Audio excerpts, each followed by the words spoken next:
this is where we left off, guys. I was just stir frying the onions. Notice how they're wilted. They look very kind of fainted, and that's exactly what we want. We want wilted onions because the onions give it its great flavor. Notice that they're just not dry in there. You're just stir frying them. They're frying them in there in plenty of oil. That oil is being impregnated or infused, probably a better word, infused with that great onion taste. You'll be like, onions? I don't even like onions. It won't taste like onions, I promise.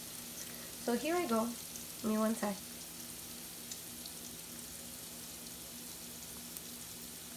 Here we go. I'm gonna add the ago. I'm gonna be wondering what's ago. Again, that's adobo garlic oregano.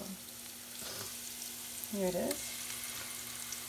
We're gonna stir fry that as well, a little bit as well. Okay, I'm just scraping it all out. If you're wondering where I got this mortar and pestle, I got it at Bed Bath & Beyond. I always want to say Bath & Body Works, you guys. I don't know if it's just me. Maybe it's you too. But I always mess up the names. I don't know. I kill it. So now that I throw it in there, I let that stir fry as well. And I'm going to work with co-ops.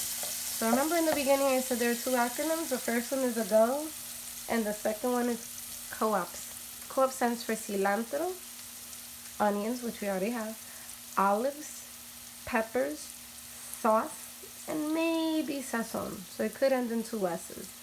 If you like sazon, those orange packets, great. If you don't, even better. It has MSG. I'll show you what it looks like in a second.